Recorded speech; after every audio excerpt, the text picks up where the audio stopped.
We've got hostiles. Stay low, you two. Mac, Keep your heads down. roll camera. Down. Just keep rolling. It's nearly 3 a.m. at our location here in northern Iraq. Intense gunfire has shattered the still of the night and tracer rounds illuminate the pitch-black sky. Minutes after arriving at our destination near the remains of a medieval fortress, a firefight has broken out between our host reconnaissance platoon and that of unknown assailants from within the confines of a small village that goes by the name of Albeit. We are told that the combatants are unlikely to be the invading Iranian army, but rather armed insurgents who have seized the objective. From our vantage point outside the village, we cannot confirm this. We are, however, exposed to potential gunfire. We must now succumb.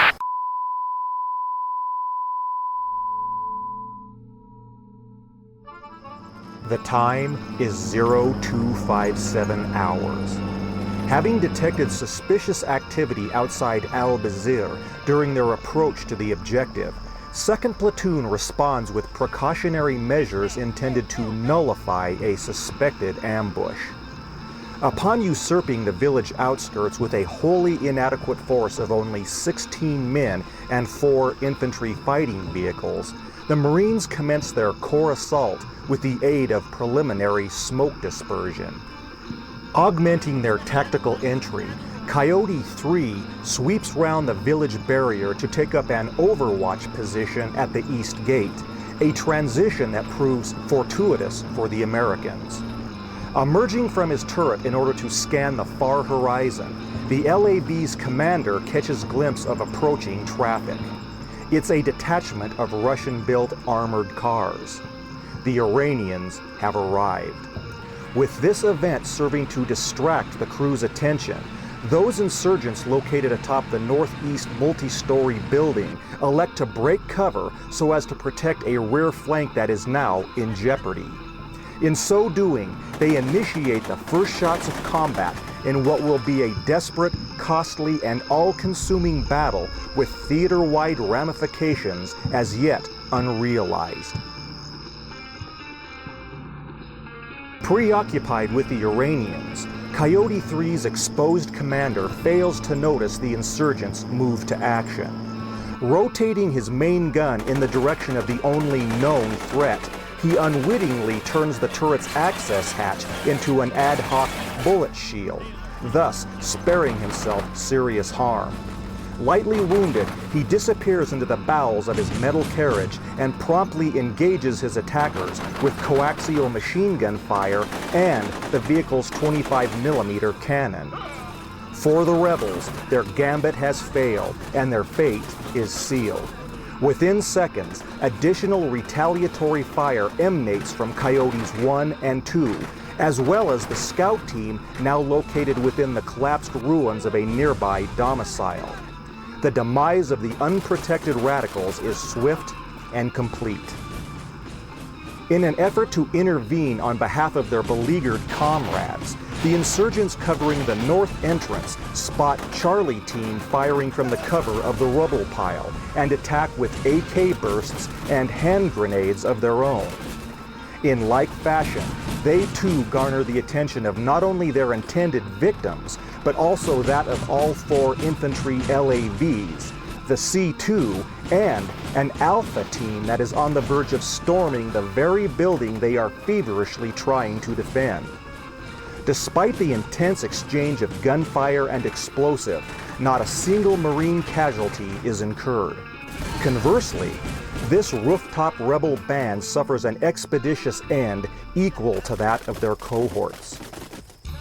In the midst of all this activity, Bravo team concludes the internal sweep of its initial southern residence and hastens across the dirt road towards the neighboring structure. Relying upon Coyote 2 to cover their flank, their full focus is on the target building and any potential threats within. Hidden inside the structure to the immediate north, the 5 displaced insurgents detect this naked action and promptly open fire through the narrow apertures available to them from 2 small windows. The Marines' dash is so swift, however, the rebels fail to inflict any damage on the vulnerable 4-man team before they reach cover. In a stroke of bravado, The trailing Marine pauses for a brief moment to return a precision M16 burst into the east window, resulting in 1 rebel casualty.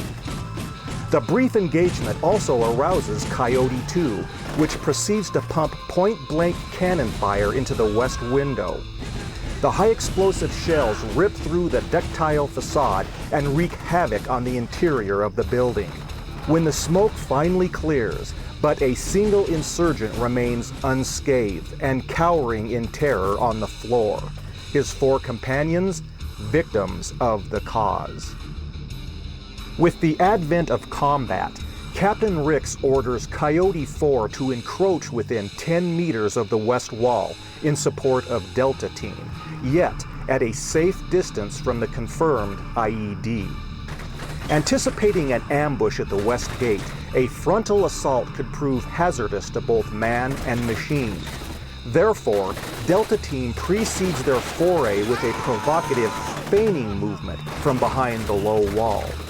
Their momentary exposure succeeds in duping the insurgents inside the adjacent single-story house into revealing themselves. The KG Marines promptly pour rifle shot into the windows, thus eliminating a machine gunner poised for attack. Recognizing the ruse, the insurgents immediately return to cover, but to no avail.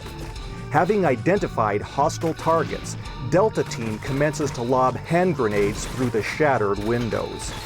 The subsequent blasts succeed in collecting yet another combatant while suppressing the survivors.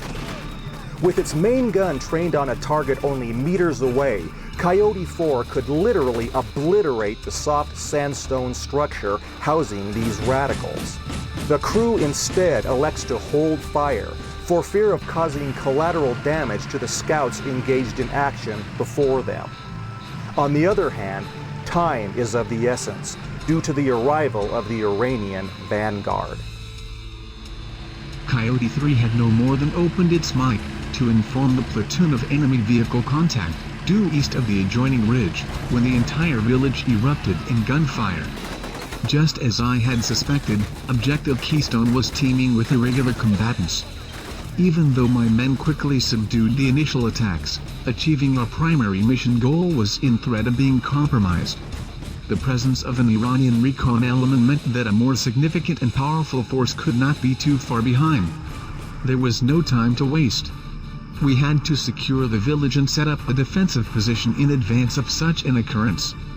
Attempting to do so, in combat conditions, would be virtually impossible. Therefore, I directed Coyotes 1 and 3 to refocus their firepower at the approaching armored cars, while Coyotes 2 and 4 assisted the infantry action within the ville. Fortunately for us, we had 2 potential aces in the hole, working in our favor. These being comprehensive night vision technology and a pair of anti-tank LAVs, both of which I now activated to strategic positions along the anticipated arc of opposition force aggression. Though still at distance, the Iranian recon unit discerns flashes of light originating from within the village, flashes indicative of a firefight. They promptly increase their pace in order to investigate the situation. Although the 3 armored cars of first section manage to reach a set of outlying buildings before the Coyotes reacquire them as targets, the second section is not so lucky. Unaware that 2 potentially lethal 25mm chain guns are drawing down on them, the group continues to travel in close formation along the road. Seconds later, Coyote 3 cripples the number 2 scout, which rolls to a halt in the middle of the narrow thoroughfare, right next to the ruins of a remote dwelling. Serving as an impromptu roadblock, the disabled vehicle, combined with the rubble and debris, collects the last 2 armored cars in the column, one of which is the unit commander. Unable to maneuver neither left nor right, the circumstance couldn't be more problematic for these unfortunate Iranians. They are sitting ducks in American crosshairs. Before either vehicle can withdraw from the line of fire, round after round of high-explosive shells inundate their hulls until both are reduced to inoperable wrecks, their crews fleeing in terror. As the only survivor of the attack on 2nd Section, the number 1 scout takes an unplanned detour to seek refuge in the medieval bastion, whilst the men of 1st Section deploy from their vehicles and into their newly commandeered observation post. Meanwhile, back in Albeit, struggle for control of the village remains unresolved and is now likely to devolve into a close-quarter infantry encounter.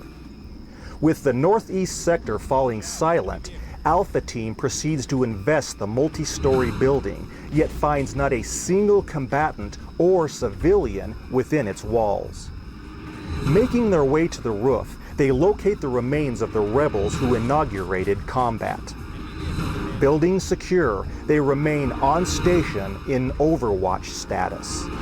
As for Bravo and Charlie teams, they too transition into urban seek and destroy mode relative to the single story structures before them. Ultimately, their hunt renders the same results as that of Alpha Team. Not a single individual, good or bad, is detected. Working quickly yet cautiously, Charlie Team makes a beeline to the neighboring multi-story structure that housed their assailants. Like Alpha Team, they enter the building without incident and proceed to the rooftop to confirm target elimination.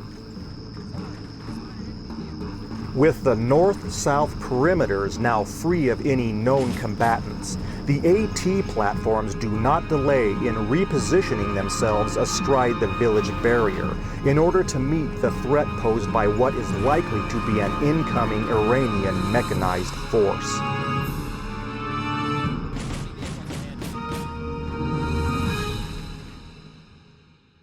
Prepped for assault, Delta Team finally circumvents the west wall and lays down a volley of preemptive gunfire into the perimeter building in advance of their internal access. Unfortunately for these Marines, their action leaves them exposed and vulnerable along the exterior edifice of the house, which is the opportunity the insurgents on the adjacent rooftop have been waiting for. The rebels abruptly leap into action.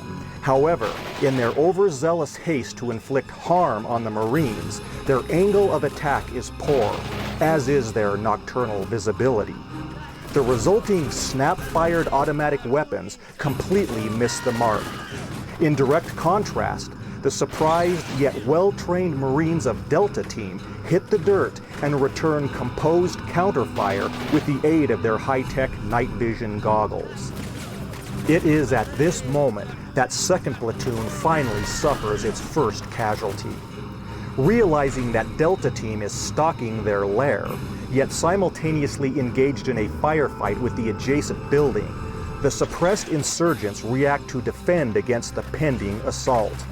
Flinging open the front door, a rebel unleashes his AK on the susceptible team leader.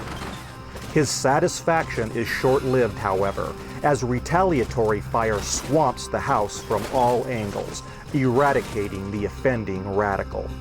Nevertheless, the damage is done. This is Cybernet, reporting from Al-Bazir in northern Iraq.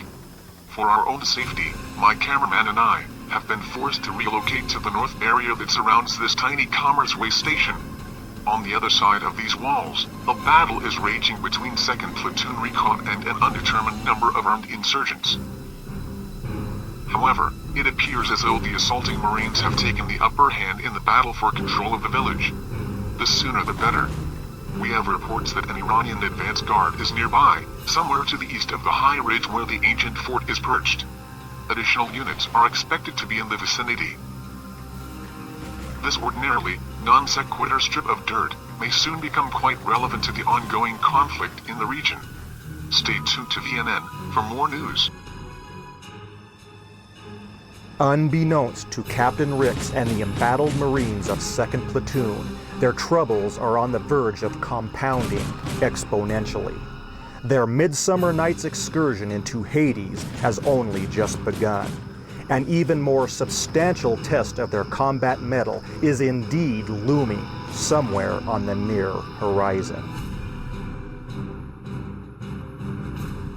يمكنك مشاهدة حكايات مكافحة الظاهرية على صاحب قصة قناة الإنترنت.